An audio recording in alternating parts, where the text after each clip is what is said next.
Hi, my name is Luke Hopkins. I'm the Anglican Vicar here at St Martin's Hawksburn, and thank you for joining us in the second session of part of this series, which is What is Anglican? An introduction to Anglican Christianity. This second session is entitled Anglican Stories. And I hope in the next hour or so to give what I can of a broad history, a very broad rendering of Anglican history. Back in 2016, I woke up one morning in the college that I was staying at in Oxford and decided to take a break from the books for a day and to go somewhere. Postgraduates will sympathise with this desire some days just to want to go somewhere and not just sit at your desk. So I went down to the train station and bought a ticket for the long ride to Canterbury. This photo is of me sitting in the ruins of Canterbury Abbey, near what is left of a crypt chapel. So why show you these photos? Well, these rocks that sit in this field have a long history. Some of these stones in this field go back about 1400 years to when the abbey began. The monastery was dissolved at the beginning of the 16th century under Henry VIII. A theological college was later built in this area for the training of missionaries for the burgeoning Anglican Communion. Today, it's primarily a heritage-listed tourist destination. And yet this place can be for us a kind of ground zero when thinking about how Anglicans came to be who they are today. Where did Anglicanism begin? Well, answering that question is rather complicated. As I said in the seminar last time, the word Anglican was around long before the English Reformation, and the word Anglicanism wasn't in popular use really until the 19th century, long after the English Reformation. The Anglican Communion didn't really exist until sometime in the mid to late 19th century, though by that stage there had been Anglicans and Anglican churches outside of the British Isles for centuries. We have reference to the Ecclesia Anglicana, the English church, featuring at the beginning of the Magna Carta in the 13th century. So even when we just explore the very use of the words Anglican or Anglicanism, we can see that trying to determine where does Anglicanism begin is rather complicated. If you were to ask the average punter, even a lot of Anglicans themselves, where did Anglicanism begin? The popular story you will hear is that Anglicanism began when Henry VIII wanted to get a divorce. The Pope said no, so he started his own religion with himself as the guy in charge in order that he could do whatever he wanted. Well, there's a kernel of truth in that, albeit very, very simplistically rendered. But in many ways, that rendering of history is actually just plain wrong. That's not exactly what happened back during this period that we know as the English Reformation. But we'll come back to all that. So as you might have guessed, there's going to be a lot of me talking in this session, and I do apologise for that. Unfortunately, to tell a story, you have to tell it. And I acknowledge also that there's going to be a lot of information in this video that will be thrown at you, the viewer, very, very quickly. A lot of what I will say will be the broadest of brushstrokes in trying to tell about 2,000 years of history in about an hour. Naturally, there will be lots of things I just have to leave out. There will be lots of things unsaid, and I hope you will not blame me for that. But hopefully in what I do say, there will be some worth in trying to get a feeling, at least, of the many centuries, the long history of the Anglican churches throughout the world. The reason for doing this as the second seminar in a series about Anglican identity has a rationale behind it. And it's this. None of us can separate who we are as people from the experiences we've had and how they've shaped us. The same is true with the history of the church. Stories matter and show how we became what we became. It is also true to say that how you tell a story matters, or how you tell the story matters. Emphasis on one thing over another shapes a story, including some things and not others, which is inevitable when telling a long story very quickly. This can shape, or does shape, a story too. Why do I think this is important? Because how we understand our history as Anglicans will shape what we believe to be normal and historic Anglicanism. One of the things I believe that shapes the dynamics of the Anglican communion today is that many people, many Anglicans, will tell this story slightly differently from each other. And I'd like to acknowledge right off the bat, this will be my rendering of the Anglican story over 2,000 years. There are many people out there and who will tell, hopefully, similar things to what I've got to say, and there'll be lots of people who say slightly different things. And I do warmly encourage you to look them up.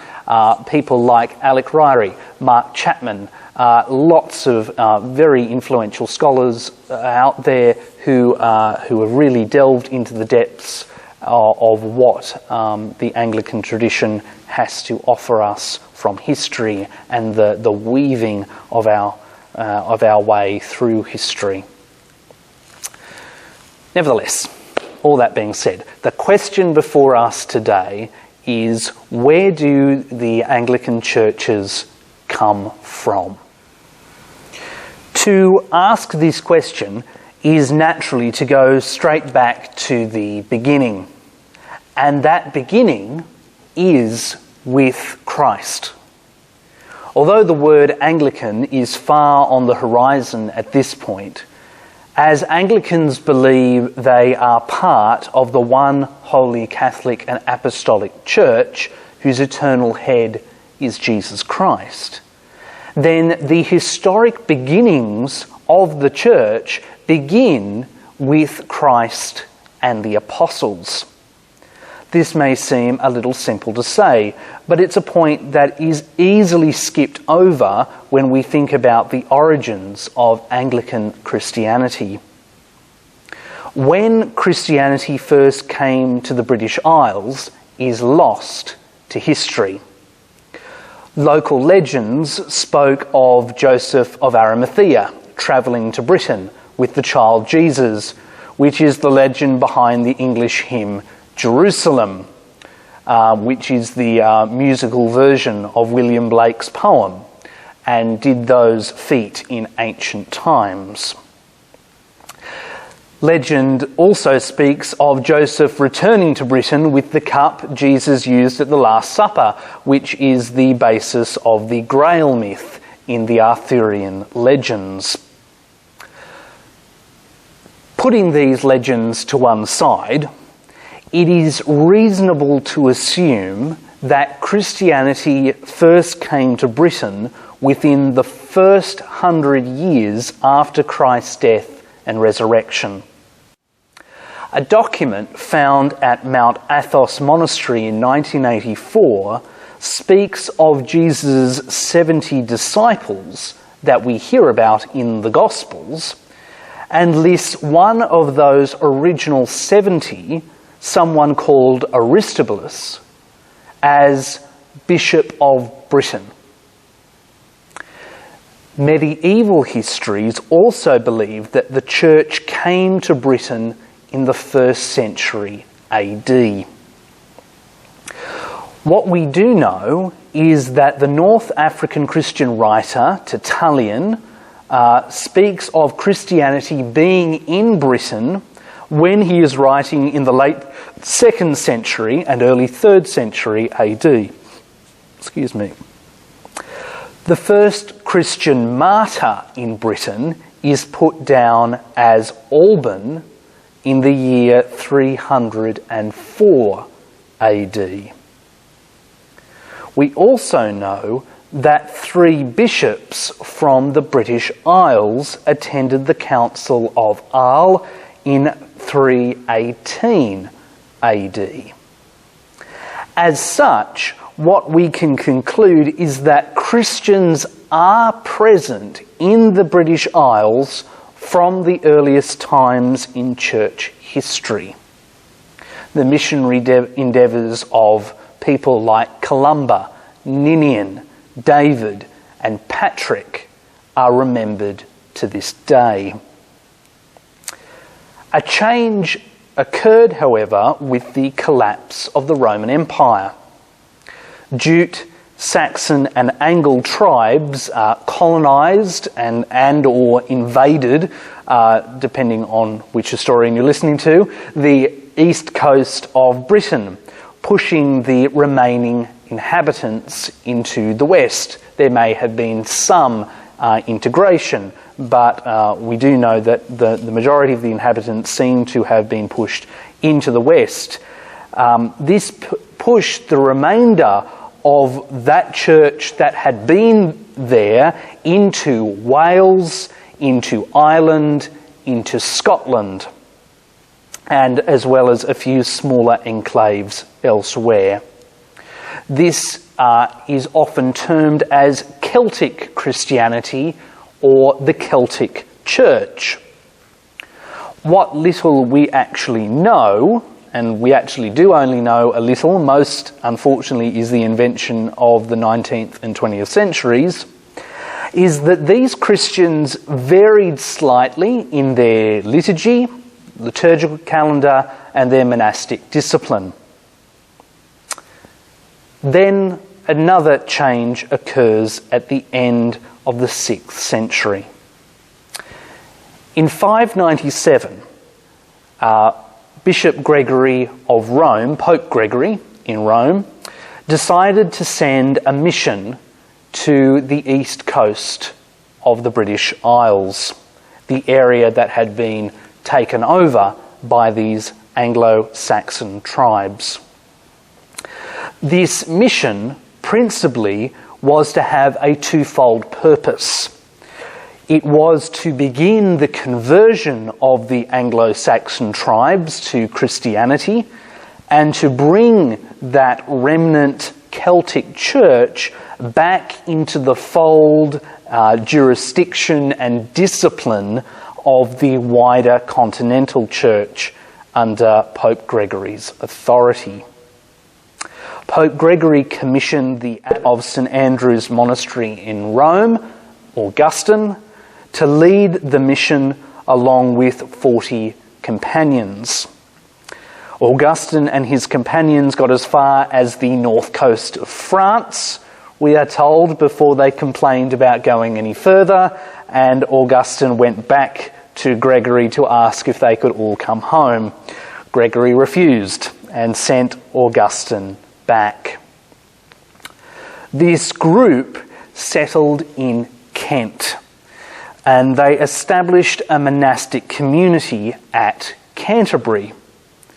And after building upon relationships with the Anglo-Saxons, they set about the task of attracting people to Christianity through their lifestyle, preaching, and prayer. They rebuilt old Roman church buildings and increasingly baptised more and more people to become Christian. The activity of this mission spread throughout the south of Britain and then extended north and west. It developed largely around new monastic communities. Augustine was consecrated as a bishop with Canterbury as his see, and new dioceses were established. Here, in the faithful activity of a few monks, we can see the birth of a new chapter for the church in England. And it is to this time that the modern Church of England can comfortably trace its roots, even if, as we've already explored, Christianity was in the British Isles previous to that. Over the next few hundred years, we see the expansion of the influence from Canterbury. What we have come to know as the parish system, that is defined geographic areas for ministry within a wider diocese, which is the area of ministry for a particular bishop, gets going during this period. The next big event, we might say, in this story we're telling would be the Synod of Whitby in 664. Presided over by the Abbess of Whitby, Hilda.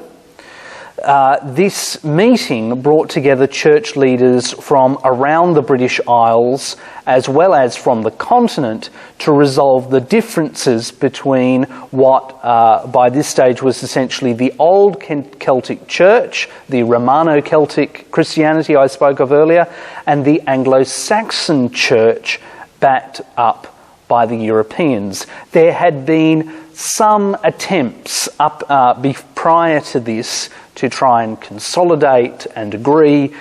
These hadn't been too successful.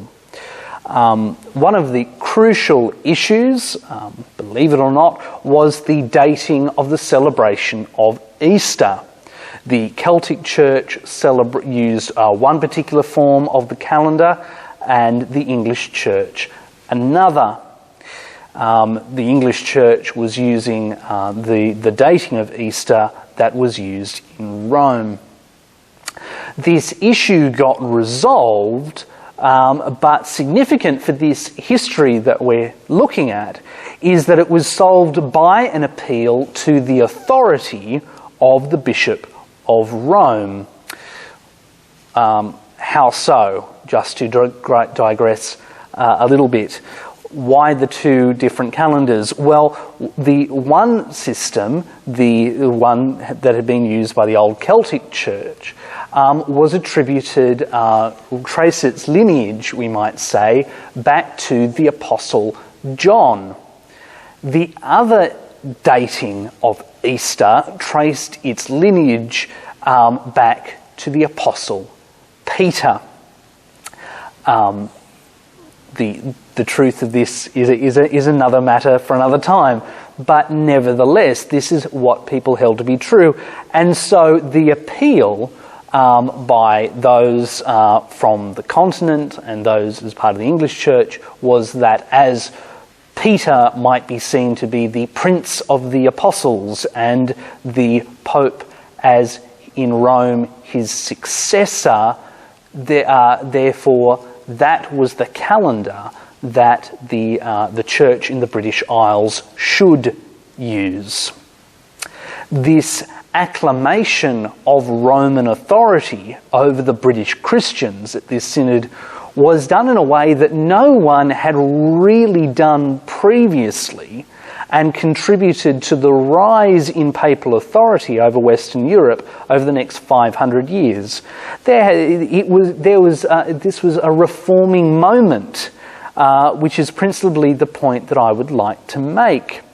Just as at the time of Augustine, during the Gregorian Reformation of the Church at that time, Gregory influencing liturgy and how bishops orchestrated their ministry and other things. So too, this was an important time of reform. The Church's liturgy and institutional life changed, with the definition at that time of the relation between the British Christians with those on the continent, and particularly with the Bishop of Rome. I should add an addendum here. There had been previous moments in the Church's history when the bishops of Rome had talked up their authority over the whole of the Church throughout the Mediterranean and Europe. Previous attempts, most of the time had been sort of laughed out of the room by other Christians from elsewhere. However, there was an increasing trend towards what we see in the Middle Ages, which is the rise of papal supremacy in Western Europe. Back to Britain. Over the next few hundred years, the Church continued to expand and survived the onslaught of the Viking invasions. Eventually, after several wars, the lands of the various Anglo-Saxon kingdoms and its surrounds were consolidated as Angland, or England. The Christians in England were united in one church with a distinctive way of doing things, but with oversight from Europe. The next point to be made in this history, I think, is what happens with William the Conqueror in 1066. For those who might not remember this from school, saintly King Alfred the Confessor died childless. There were no clear successors to the throne. A council of nobles chose Harold Godwinson, a distant relative of Alfred's, to rule. However, he had competition from both the King of Norway and William, the Duke of Normandy, who also claimed a right to the throne. Harold defeated the King of Norway's army in the north of England and then raced south to Hastings to fight William. Harold was killed in the battle and William won out.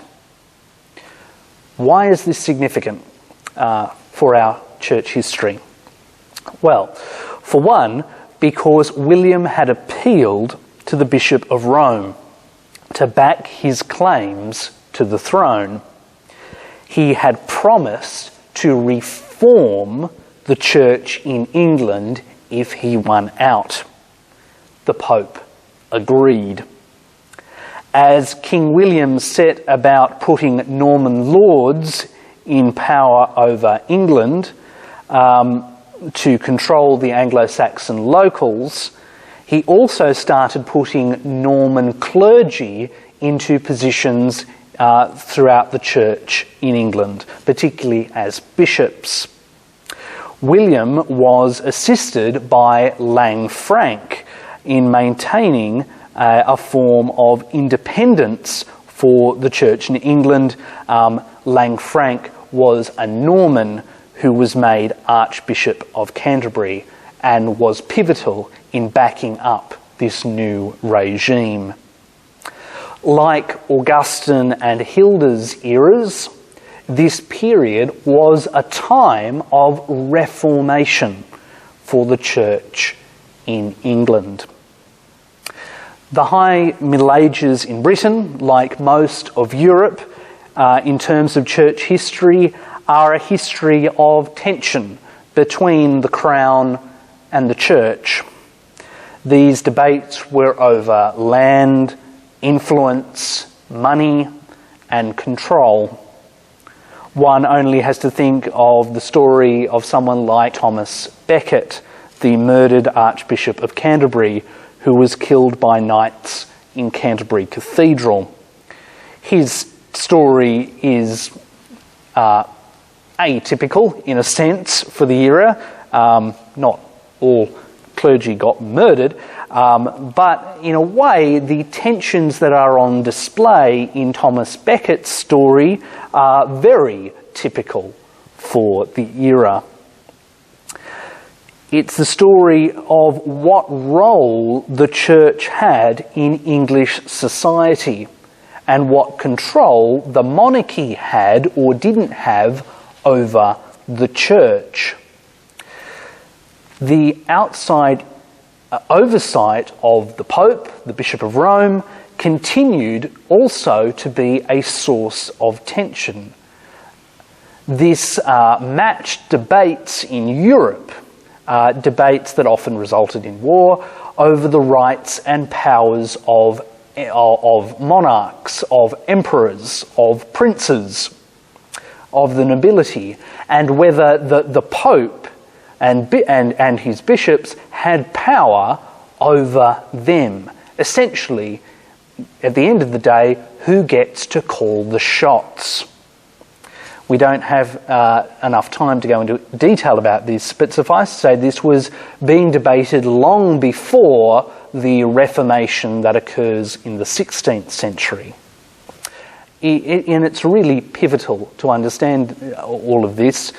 And also, if I can just bridge away for just a second, it's really important because understanding that there is no real sense that we have in a modern sense of church and society being two different things. The people who make up these societies are Christians, and Christians make up these societies. So when we sort of use these modern terms, and I use that word deliberately, these modern terms of a division between church and state, it's a bit more complicated than that. It's not in any sense we have a religious church and a secular state. No, we are talking about debates between English kings and queens with Christian bishops and clergy and laity and all. Anyway, I digress a little. Back to Britain. By the end of the 15th century, the 1400s, things came to a head. The Wars of the Roses in England, in which two rival, albeit related houses fought for the crown, were resolved at the Battle of Bosworth. And Henry Tudor of the House of Lancaster married Elizabeth of the House of York, bringing the two houses together. The Wars of the Roses may have been over, but this war is so essential to keep in mind when we approach the beginnings of the English Reformation. On this, all depends, or nothing else that really happens, I think, next will really be understood. By the end of the 15th century, as I said, things came to a head. Calls for reform throughout the church in Western Europe were growing. Debates over the authority of bishops in general, over and against the authority of the Bishop of Rome, the Pope in Rome, had been debated for a long time. The ability of princes, that is monarchs or emperors, to summon religious councils without the Pope's permission had been a key issue and had been vigorously debated. These discussions are often lost in the simple telling of medieval and Reformation history. These debates are about conciliarism, that is, about councils and who gets to make decisions in the church, who has ultimate authority, or is authority dispersed throughout the church. There was growing dissatisfaction about corruption in the church, theological innovations like the sale of indulgences and the general education of the clergy. By the end of the 15th century, there was a general feeling by many that things were going pretty badly.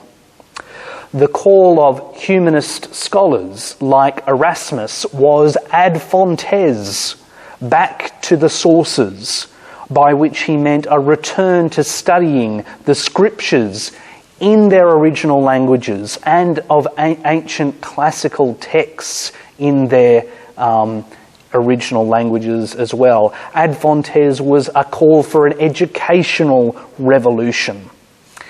At some point, something was going to give. The Continental Reformation, which was in a sense a long time coming, which began really with Martin Luther, must be seen, though, as a separate event to what happens in the British Isles.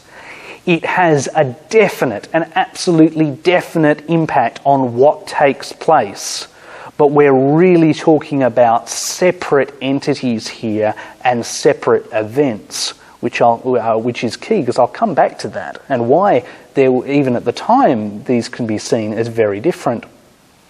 The church in England was to take a different course than Protestants in Europe, as well as the Roman Catholic Church. After all, early on in the piece, Henry VIII wrote a treatise against Martin Luther, and many of the people who are burnt or hung as heretics during Henry's reign and even after that are not Roman Catholics. They're actually Lutherans, and so on, the radical Protestants, as they are called.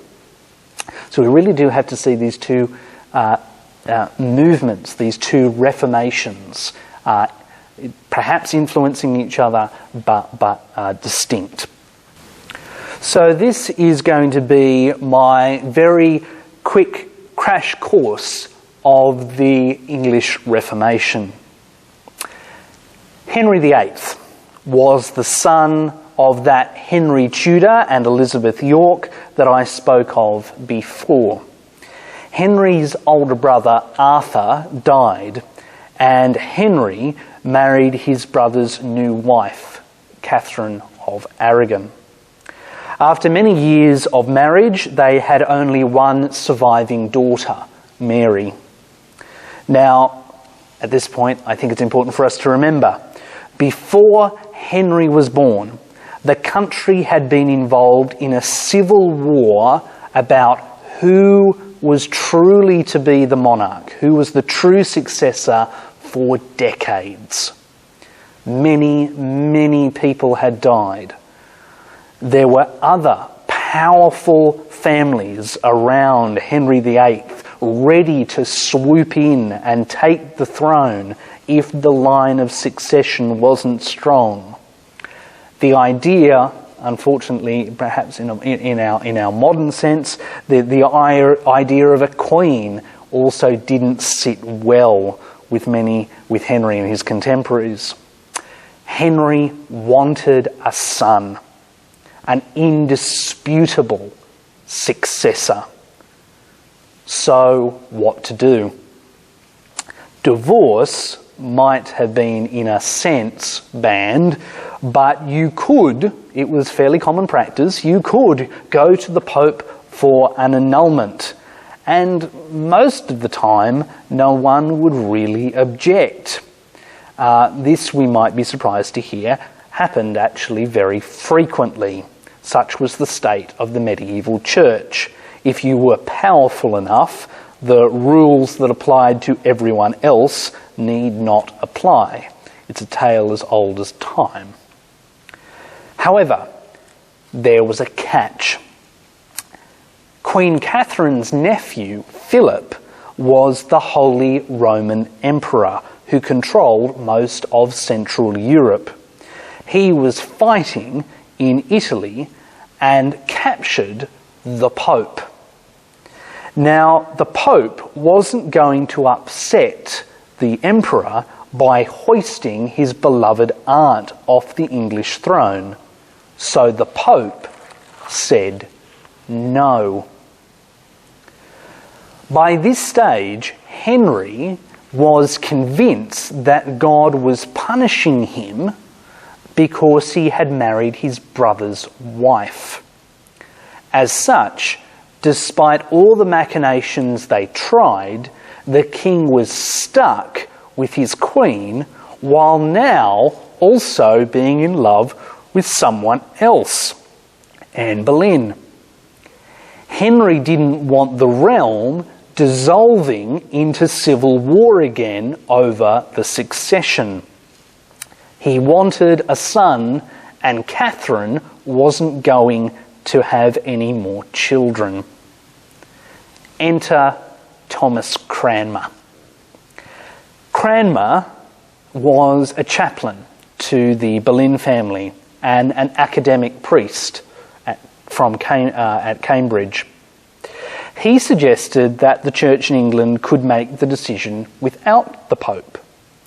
They wrote to universities throughout Europe, and the academics agreed on the king's great matter. When the position became vacant, Henry appointed Cranmer, who was relatively obscure at that point, as the new Archbishop of Canterbury. Cranmer, though, like a growing number of people in the royal court and throughout England, agreed with many of the positions of the continental reformers. He wanted to reform the church, not start something brand new. He wanted to reform the church. Henry, though, on the other hand, was a bit more, in fact, he was not just a bit, he was very conservative. He didn't just, we just might put it down though, that he didn't want anyone telling him what to do, especially when the apparent fate of the kingdom was on the line. Fed up with the Pope and papal authority, Henry and his Parliament declared once and for all that the bishop in Rome had now no jurisdiction over the life of the church in England, and no Englishman could appeal to an outside authority or court. In England, the buck stopped with the English monarch. The English Parliament would now decide upon matters for the English Church. They passed the Act of Succession, making Mary illegitimate and Henry's daughter with Anne Boleyn Elizabeth legitimate. These laws changed several times subsequently, and the Act of Supremacy.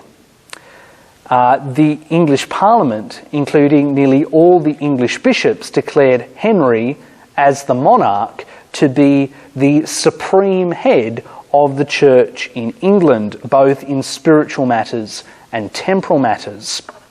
The Act of Supremacy in 1534 read as thus: "The king shall be taken, accepted, and reputed the only supreme head in earth of the Church of England, called Anglicana Ecclesia."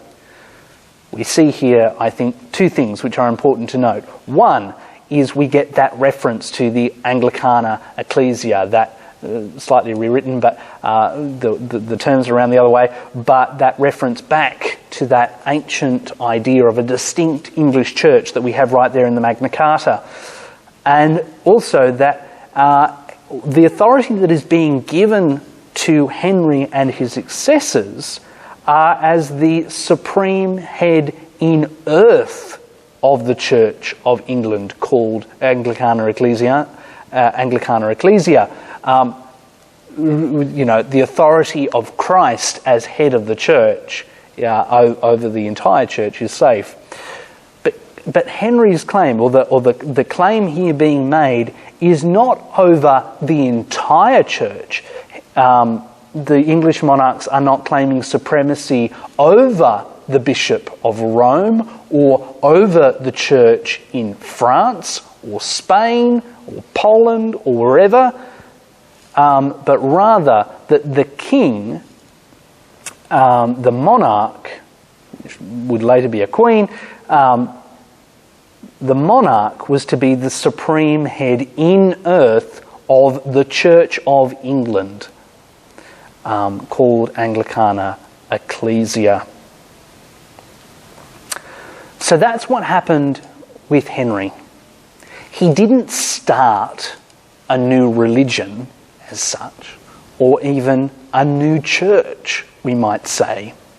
He and his parliament and his bishops declared essentially that no external force had control over anything that happened in England. We see the burgeoning ideas of nationalism building during this period. That meant the Pope wasn't in control anymore of anything that happened in England. Just as a bishop in one place couldn't tell an episcopal colleague what to do, so the Pope shouldn't have control over everyone. This really went back to those earlier debates about conciliarism throughout the Middle Ages that I mentioned before. The Pope should stay on his own turf, for want of a better phrase. The English sense of their own independence was solidified, and we might say, for want of a better way of putting it, this was a kind of 16th century Brexit. Probably as controversial then as it is now. As might be expected, the Pope in Rome didn't like this, and he eventually excommunicated Henry and all those who supported him. But let's go back to Cranmer and his colleagues. They set about reforming the Church of England. The Bible was eventually allowed in the vernacular, in the English tongue, and so was worship. Prior to this, Henry had dissolved the monasteries throughout England, a huge impact on the social fabric of English life, and effectively pocketed a lot of the money, making him and his heirs immensely rich. Henry not only claimed the land and buildings of the monasteries, he also sold a lot of it off to other English nobles, and so he became immensely wealthy. And so these monasteries, like Canterbury, which had been a feature of English life for almost 1,000 years, crucial to the conversion of the English peoples to Christianity, at least some of them were left largely to ruin. Many of the monks became clergy, in parishes and cathedrals. Another eventual change is that clergy were allowed to marry. A big difference. The Church of England retained the orders of bishops, priests and deacons, though there were reforms in standards of education and how they were organised and how they were chosen, and there was also a greater emphasis on pastoral care and on preaching. The monarch would now appoint bishops, although this had always been a rather complicated process and varied a little from place to place, and I won't go into the details of all of that now.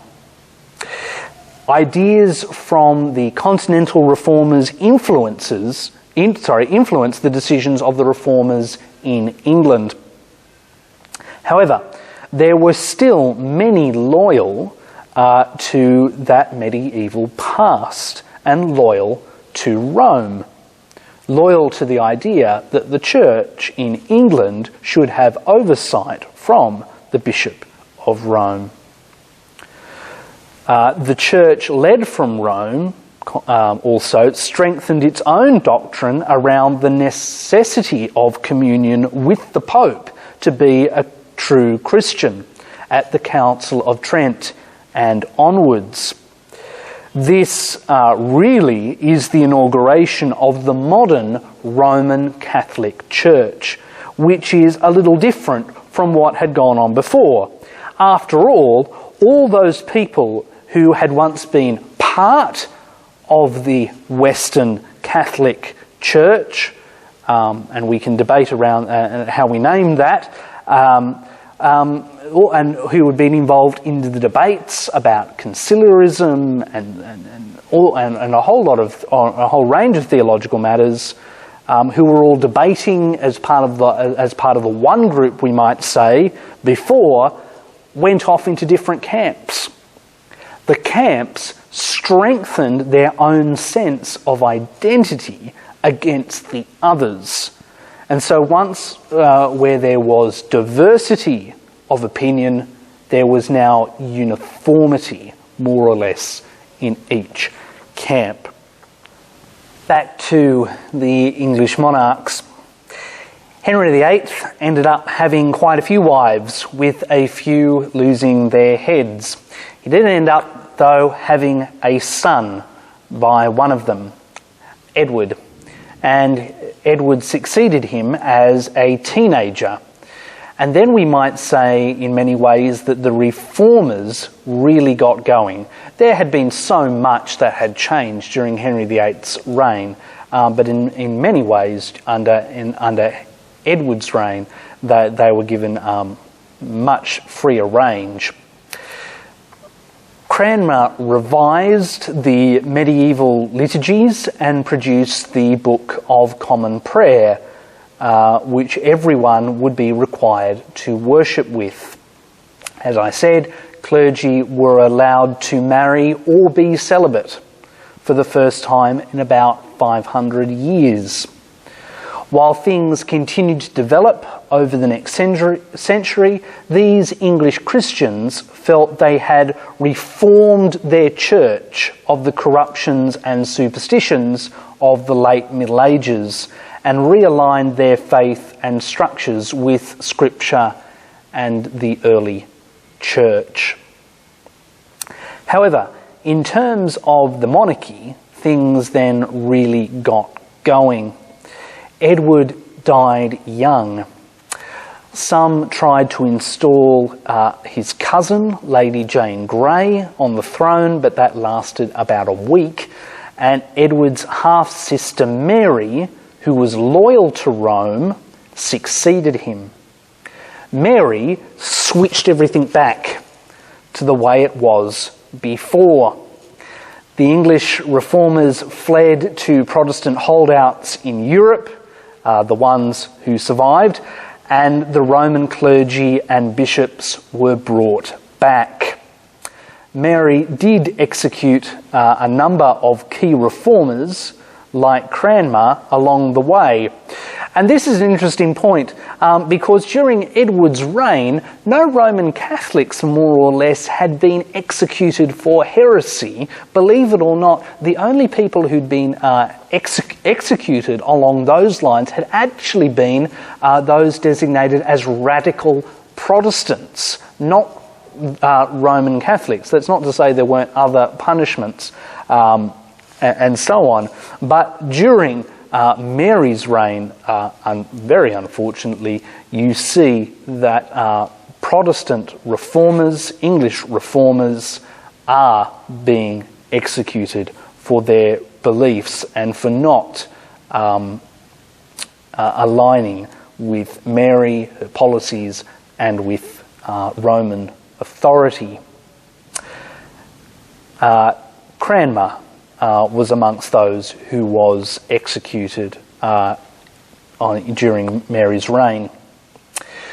Mary, though, soon died childless, and Mary's half-sister, Elizabeth, who I mentioned before, the daughter of Anne Boleyn, succeeded her. Over time, under Elizabeth, a kind of settlement was reached. The Book of Common Prayer was reintroduced. Those reformers that had fled to the continent came back. But now you have, and many of those loyal to Rome fled. But you now have, within England, you have those who are loyal to Rome, those loyal to the English reforms that had already been made during Henry and Edward's reigns, and those who want to see even more reforms made, particularly after what they've seen during their time in Europe, in those Protestant holdouts like Geneva and Zurich. Those in Scotland who wanted even further reforms broke off into the Presbyterian Church of Scotland, which remains an established church, that is, officially supported by the Crown. Those in England who want further reforms become known as Puritans. There is a great fear of things that look like Rome, and things that look Roman Catholic. We see this ingrained sectarianism that's going to be there, unfortunately, for centuries, really taking root during the 16th century. And this fear develops amongst some that things that look Roman might lead the Church of England back to Rome, things like the sacraments, things like vestments, things like candles, and so on, and as it were, might lead people back to Rome, which is viewed by these groups as inherently evil and superstitious and pagan, not just wrong-headed or having different ideas and so on. Hopefully you get the picture. And so you get the beginnings of the high church and low church split in what is now, what eventually becomes called as Anglicanism. Once again, it's not a new religion. That's really key. It's just how the English church had wound up by this point. And really, we see a number of things that are emerging here amongst some people, particularly during Elizabeth's reign, but then in her successors and the Stuart monarchy.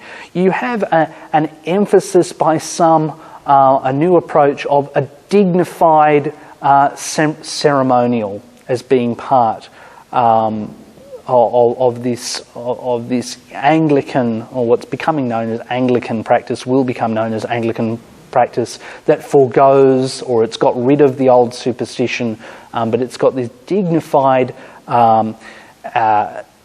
ceremonialism, this particular aesthetic to it. Those who are really advocating for Episcopalianism, that is the ministry and the governance by bishops, as opposed to the kind of conciliar Presbyterianism that you see in the established Church of Scotland that's developing. This idea that Episcopalianism goes all the way back to the early church, some arguing it's going all the way back to Christ and the apostles. It's been instituted by God.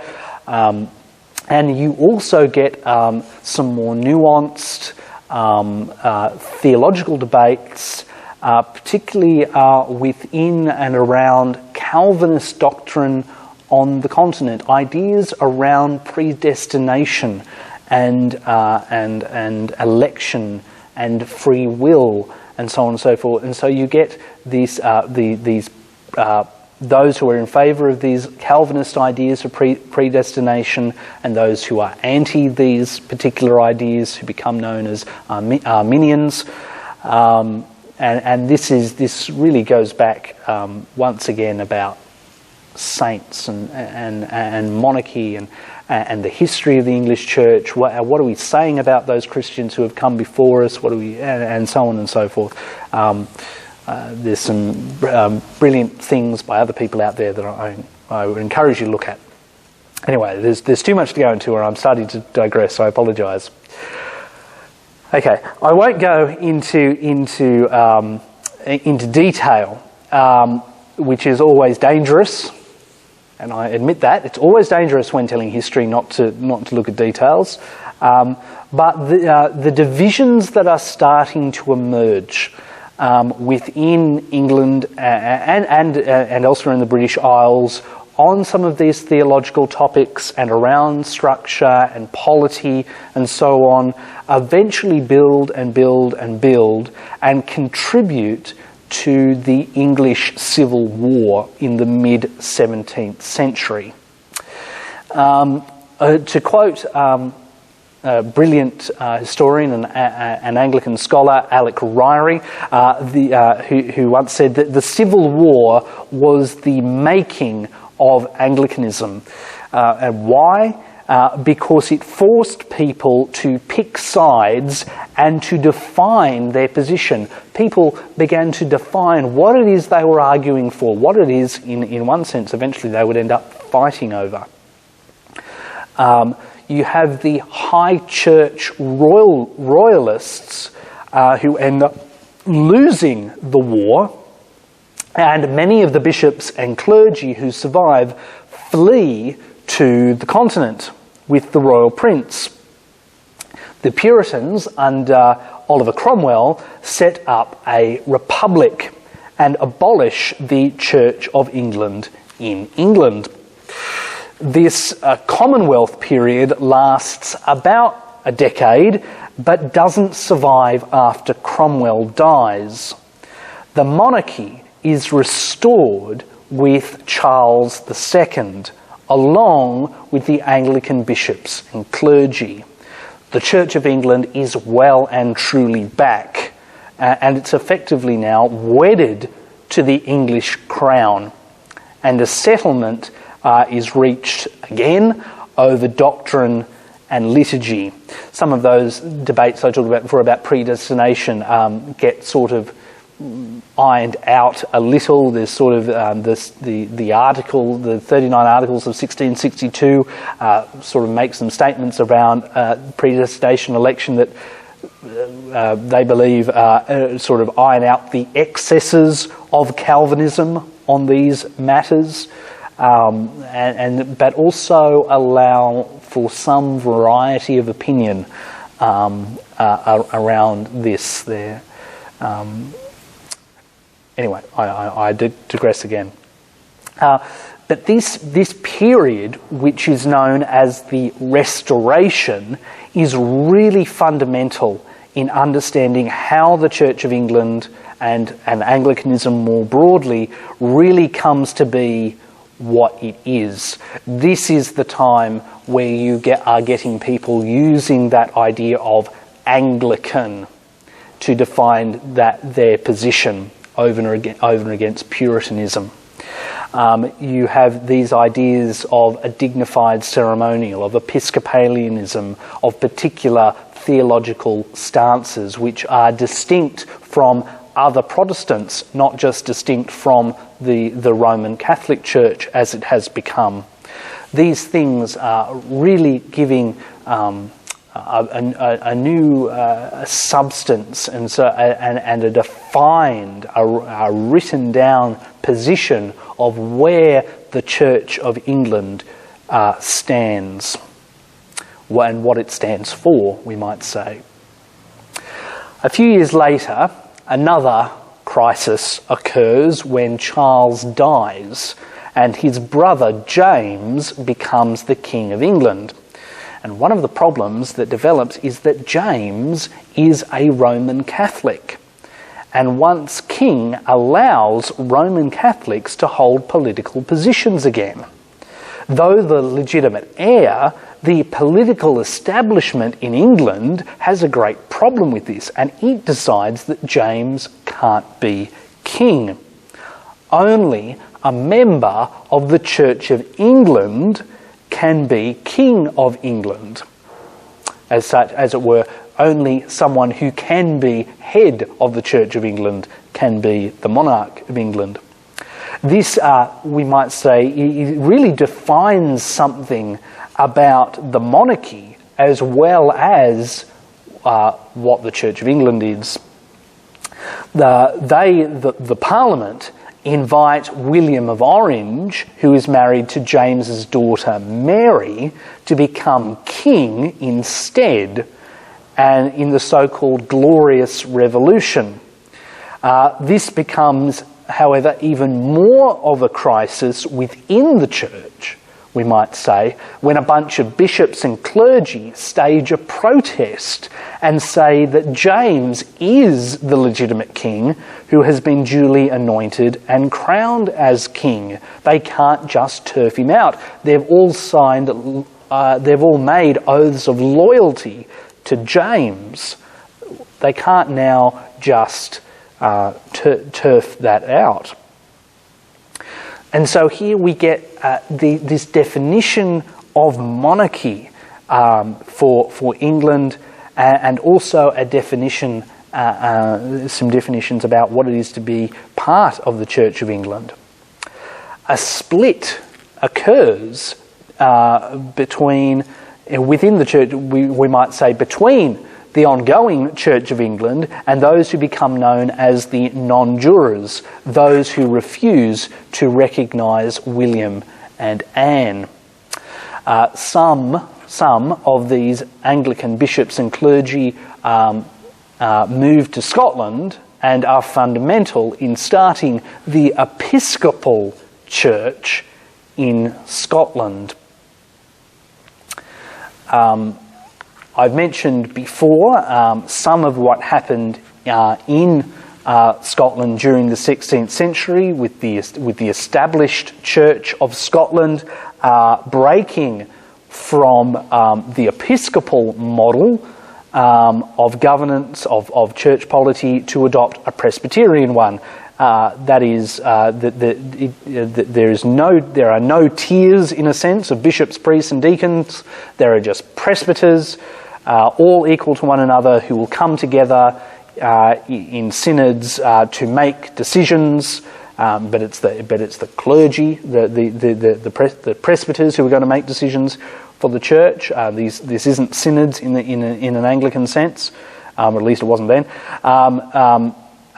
And we might almost say that each, in a sense, holds the office of a bishop in their own local parish, no more dioceses.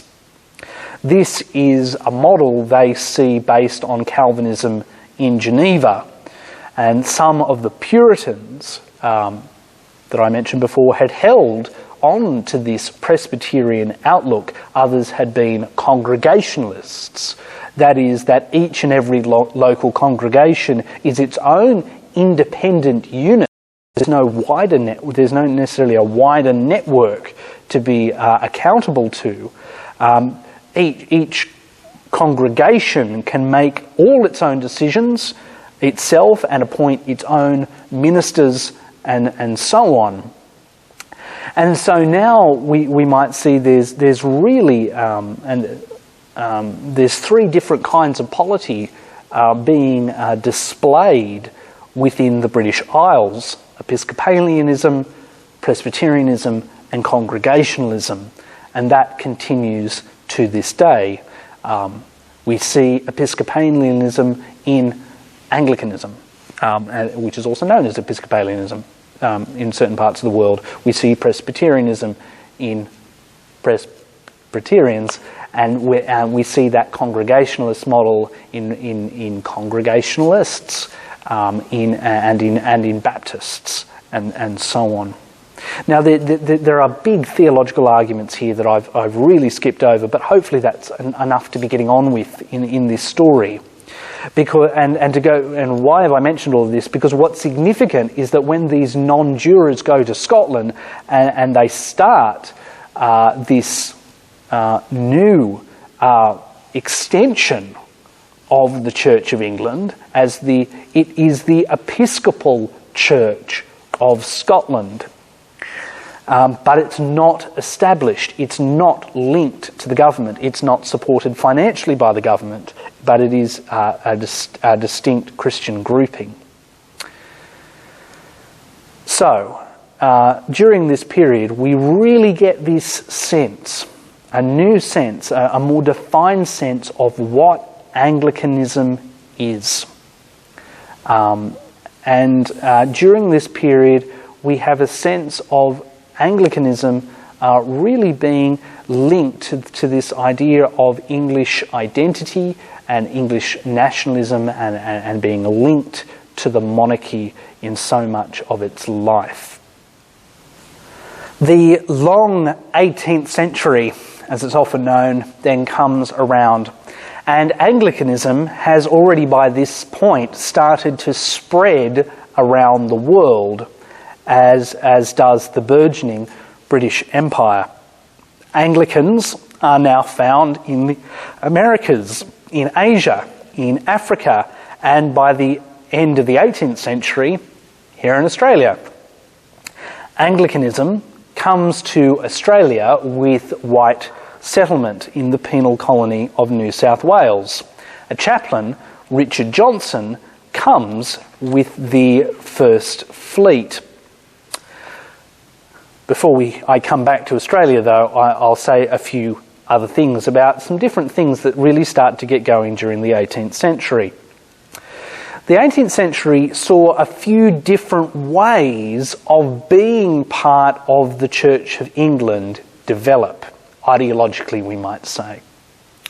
Like today, most Anglicans belonged to the great swathe of those who are just trying to get on getting on and don't really care too much about the exacts of liturgy and theology, if we're all very honest. However, now as then, you get some pretty vocal minorities and people, key people of influence, who influence the direction of the church. From the time of the Restoration, even before it, you have the High Church Party. This group of like-minded clergy and laity firmly believed in the established nature of the Church of England, that it is wedded to the crown, and that only Anglicans should hold political office and have a preferred aesthetic for art, beauty, colour, music and candles in their worship and so on. Rightly or wrongly, sometimes, particularly on the political side, the link with monarchy and establishment, sometimes this group is said to be of an Erastian polity, rightly or wrongly. Won't go into all of that now. And this High Church Party that comes really out of the Restoration period, but is there long before it. It's that almost that royalist side. It's that side that really starts to define what it is to be Anglican, as opposed and contrasted to the earlier Puritans, who were really, in a sense, iconoclasts. That there mustn't be any images in churches or anything that looks Roman. So there's even just aesthetically, there's a great difference between these two groups. This great sectarian fear that anything that looks Roman might seduce you into becoming a Roman Catholic is there, however, across the swathe, unfortunately, of most people. This sectarianism really gets rooted in these centuries. But during the 18th century, two new parties develop. I use that word unfortunately, but that's usually how we speak of them. And the first of these is evangelicalism. This movement really, in a sense, begins with the Wesleys. Those who break away from the Church of England become Methodists, and we might say, in a sense, that those who stay end up calling themselves evangelicals. There is a great emphasis on preaching over sacraments, a re-emphasis on particular points of Protestant theology, and an active concern for social justice, such as being anti-slavery, as being abolitionists, as being interested in the reforming of the prison system in England, and education for all. This was something this group criticised the High Anglicans for ignoring or even endorsing. When I say endorsing, as in they're endorsing that these things shouldn't happen. High Anglicans were very much of the mentality of the often missing verse from the hymn, "All Things Bright and Beautiful," which goes, "The rich man in his castle, the poor man at his gate. God made them high and lowly and ordered their estate." This sense that God has created people differently, in a sense, that, you know, if you are poor, or if you are rich, if you are the class you are in, as part of English society, class being so important, then as and sometimes often it is now, this is God's will. You're a part of the class that God wants you to be in a sense. Is very much a part of that high Anglican theology during that period. And it's appropriate to mention a hymn, I think, because this is the time when hymn singing really gets introduced. It was very un-Anglican at one point in our history for congregations to sing. Now we do it so often everywhere, we don't even think of this anymore. But the idea prior to this was it was very un-Anglican to sing. Choirs sang, but the idea of congregations singing was very gauche. But moving on, people like William Wilberforce and the group he becomes part of, called the Clapham sect, because they all lived in that part of London and worshipped at Holy Trinity Clapham, are really the start of the kind of modern evangelicalism that is recognised around the world now, where it really begins, though not necessarily always in Australia. But that's a separate issue for a separate time. The second group to mention really starts with a group called the Cambridge Platonists. They begin a movement that starts a trend on emphasising the capacity of human reason. They see themselves as being able to find a kind of middle between these low church Anglicans and high church Anglicans, and this develops more or less into modern liberal Anglicanism. This trend embraces many points of modernist thinking, ideas about progress and scientific investigation, and the new modern forms of biblical criticism. As such, through this period, you more or less have three trends in Anglican thinking that later become increasingly more partisan. In the 19th century, you then get the Tractarian movement or the Oxford movement. These, what become known as Anglo-Catholics, objected to actions by the British Parliament in the 1830s when it not only allowed non-Anglicans to take political office, but particularly when it abolished and amalgamated a series of dioceses in Ireland.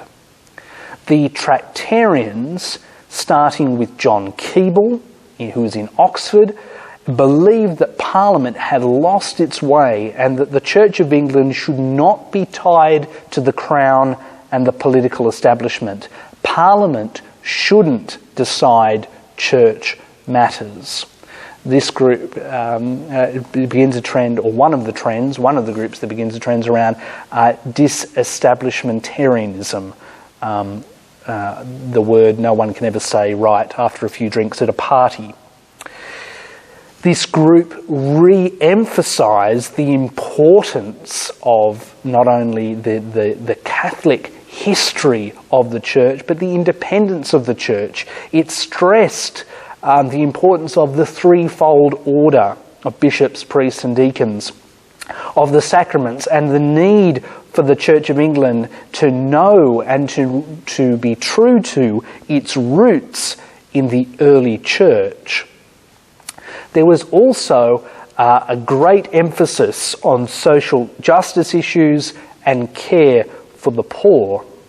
The slum priests brought liturgy and the sacraments into the slums of London and elsewhere.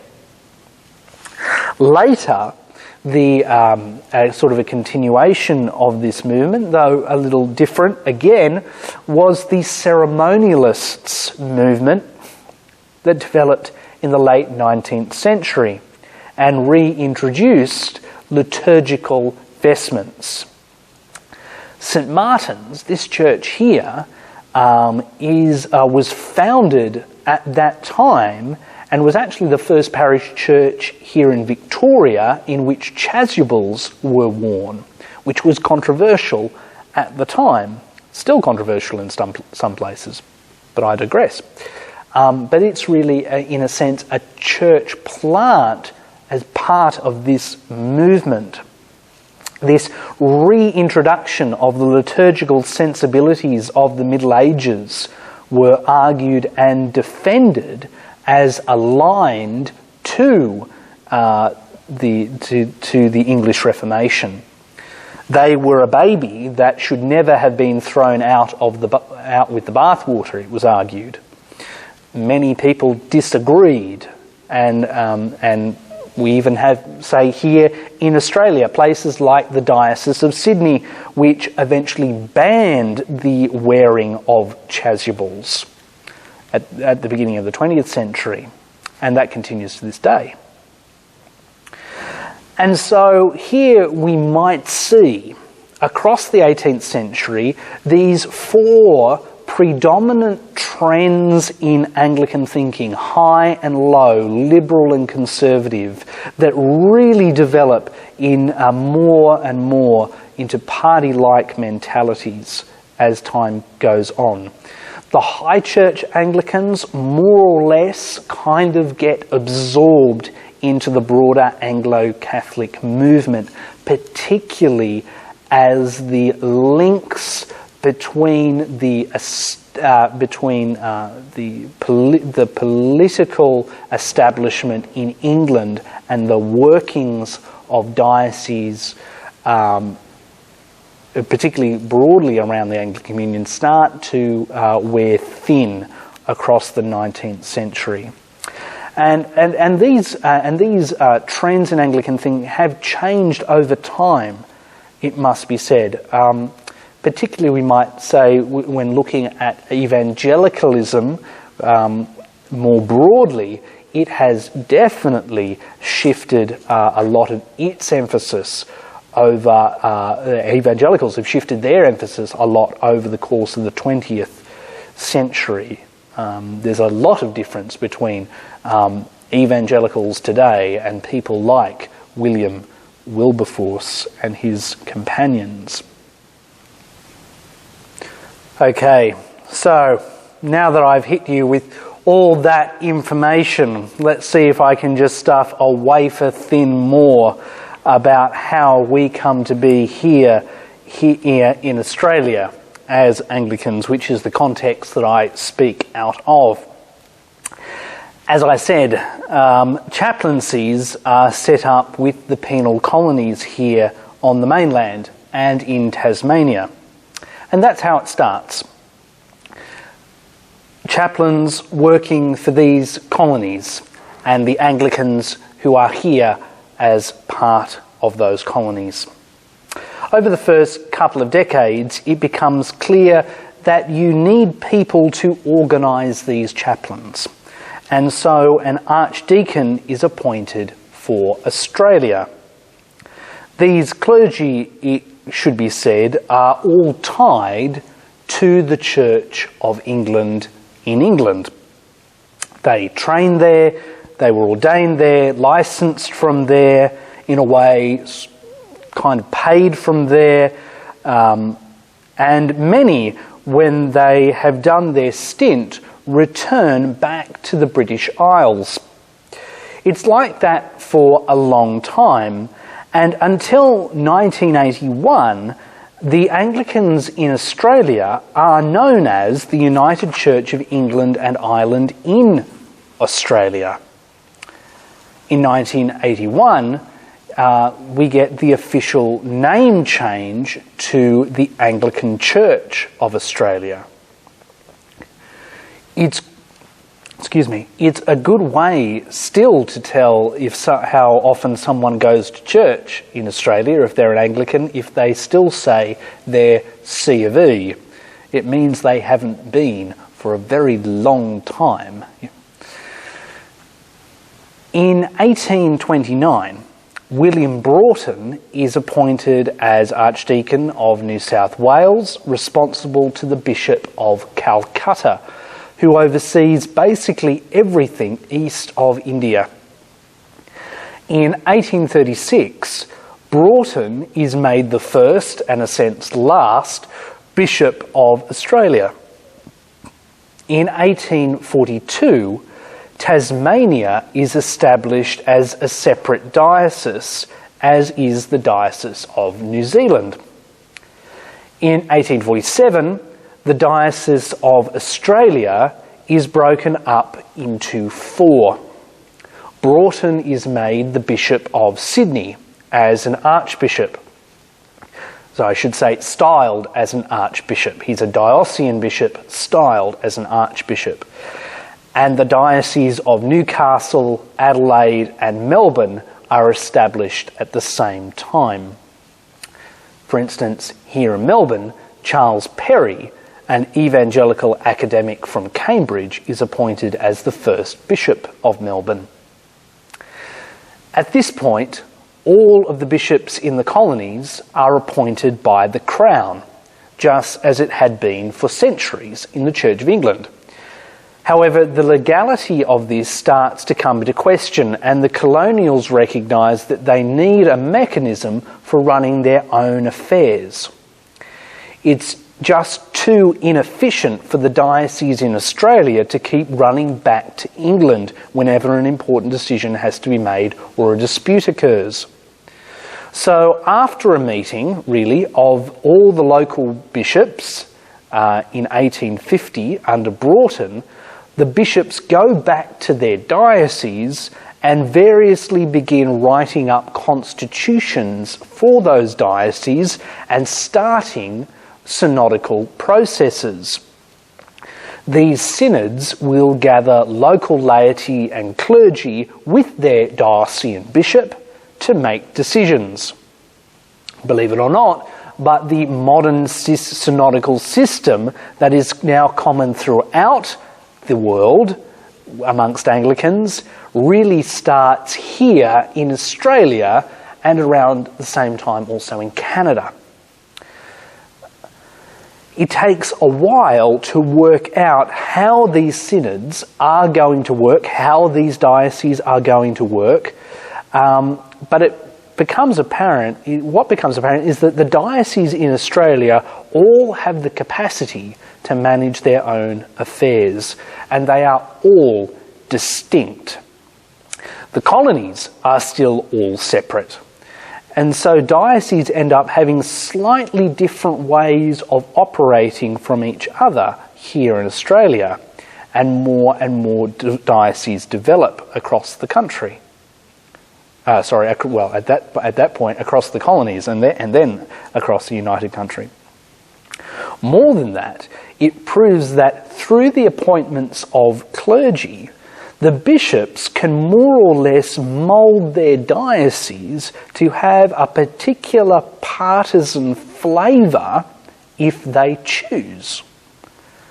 While Broughton, the first Bishop of Sydney, was an old high churchman, albeit with some Tractarian leanings, his successor, Barker, is a firm evangelical and sort of starts that diocese on the path it remains to this day, although there's been lots of changes over time in that.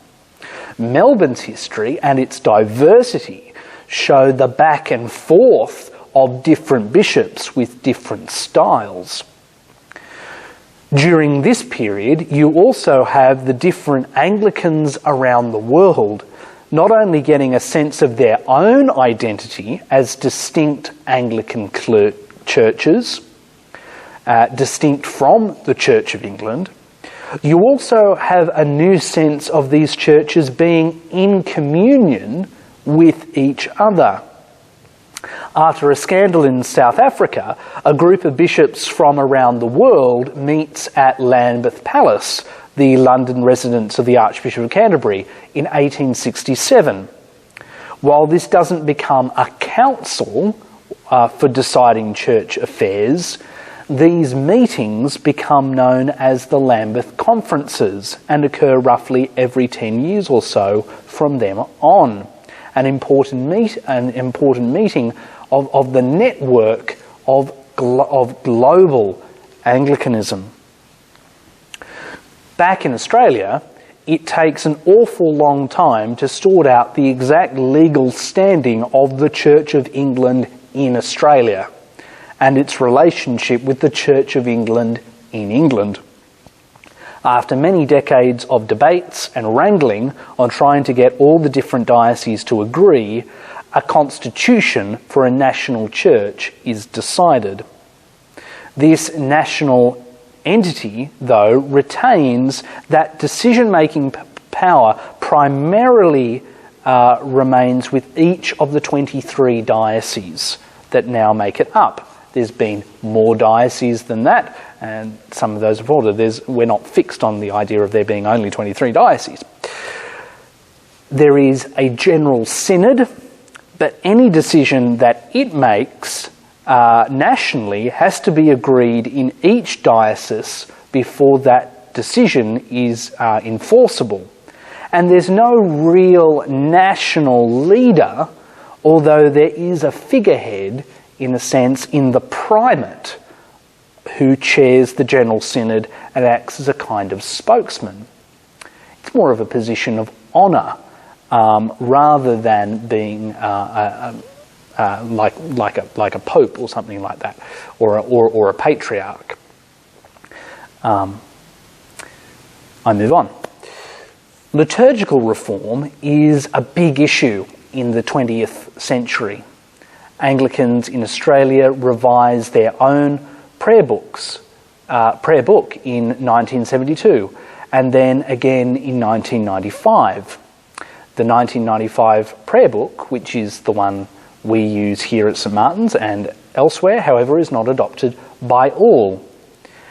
This is significant for questions around what is Anglican, because once upon a time, if you wanted to know sort of what Anglicans believed and what they do, but at least on a Sunday and elsewhere during the week, all you had to do was look at the old book, or point to the old Book of Common Prayer, the 1662 Book of Common Prayer. That was that agreed upon liturgy from the Restoration period based on the prayer books written by Thomas Cranmer and his contemporaries. As I said, once upon a time, Sunday by Sunday, day by day, all around the world, Anglicans would have been doing the same things in more or less the same ways when they came to worship. But in the 20th century, there's a much greater emphasis that different peoples around the world should be expressing their worship and more than that perhaps within the culture that they find themselves within. And so there is a series of liturgical revision. Now there are what this means today, though, as I come to the end, is that there are all sorts of liturgies and theological emphases in different places around the communion, and not just around the communion, but also within the individual member churches that make up the communion. Diocese by diocese can be different. Parish by parish can be different. Now, I'm not saying in any sense that we should just all go back to the old Book of Common Prayer, but it is something to think about when it comes to Anglican identity. During the 20th century, you also have the beginnings of what continues now into the 21st century of debates around gender and sexuality within Anglicanism. In the late 20th century, women are finally able to be ordained in the Anglican Church, with the first ordinations in Australia occurring in Perth and Melbourne.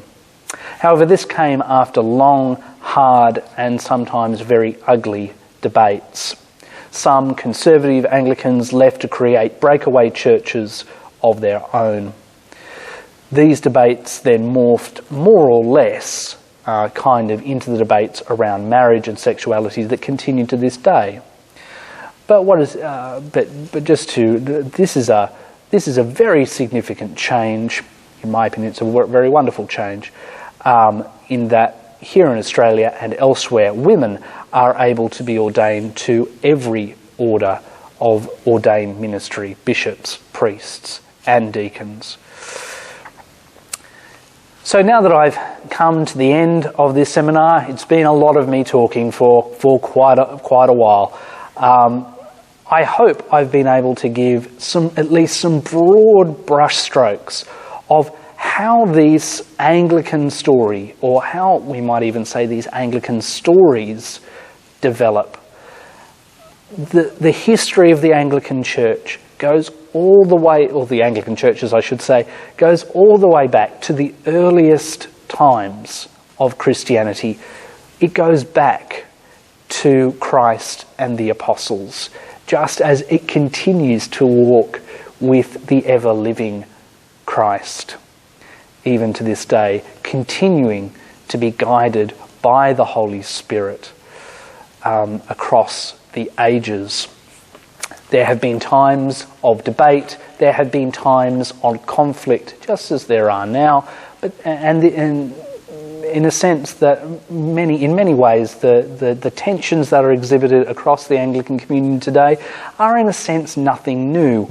They are the product of Anglicans genuinely wrestling with each other, what it means to be faithful to Christ, how to be faithful disciples of Christ, how we interpret scriptures, what we should do in liturgy, how the church should be formed, and so on. And I hope and pray that the Holy Spirit will continue to guide us into as we move into the future, as we move forward as an Anglican communion.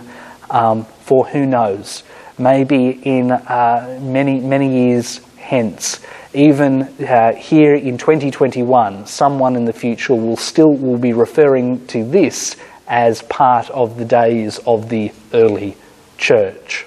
An interesting thought that was said to me by a bishop once. Thank you for tuning in to this second session of this series, What is Anglican? An Introduction to Anglican Christianity. Please do join us next time in the third seminar entitled Anglican Fountains.